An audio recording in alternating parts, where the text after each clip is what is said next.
Hi guys! Ito yung ating impact range. Ayan. Yan yung ating impact range na pwedeng orderin dito sa ating yellow basket. Ayan. Makikita nyo dyan, yung bilog na yan, yan yung ilaw. Itong black na to, yan yung pinaka-adjustment. Ayan yung kabuuan na itsura ng ating impact range. May kasama na yung dalawang battery.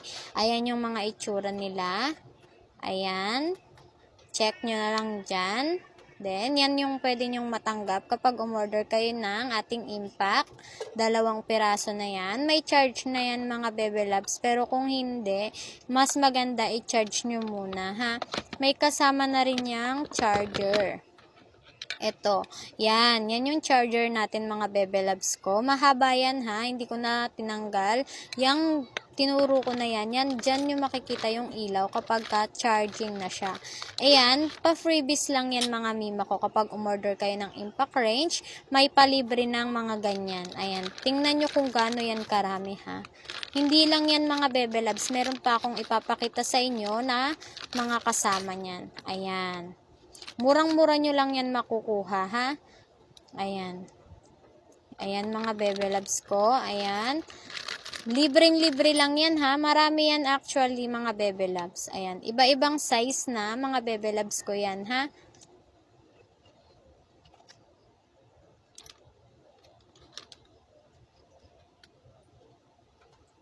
Ayan. Iba-ibang size yan.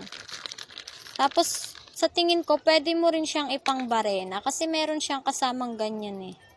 Ayan. Magnetic yung dalawang magkadikit dyan. Ayan. Yan yung sinasabi ko sa inyo parang pwedeng ipangbarena. Yan yung magnetic. Yung dalawang yun. Tapos ito, yan. Hindi ko sure kung saan yan ginagamit. Asawa ko kasi yung nakakaalam yan. Kaya hindi ko maiano. Pero i-demo ko yan sa inyo mamaya. Ayan. Yan mga Bebe Loves ko. Libreng-libre nyo yung makukuha ha. Ayan. Kasama na yan dyan sa impact range. 10 pieces na yan. Libre na rin yan. Pa-freebies na rin yan kapag umorder kayo niyang ating impact range. Ayan mga Bebe Loves ko. Umorder na kayo dyan ha. Ayan. Itatry natin pagganahin yung ating impact. Para mas makita nyo. Ayan. Ganyan lang yan isasalpak. Then, open. Tapos, ready to use na yan. Ayan. Ayan, may ilaw siya mga Bebe Loves ko, ha? May ilaw rin siya dyan. Kung halimbawa madilim or malabo yung paggagamitan nyo, ayan. Tapos, yung tinuro kong yun na may green, yung 3 guhit na green, mga Bebe Loves, yan yung battery niya. Diyan yung malalaman kung full charge or low bat na ba yung battery ng inyong impact.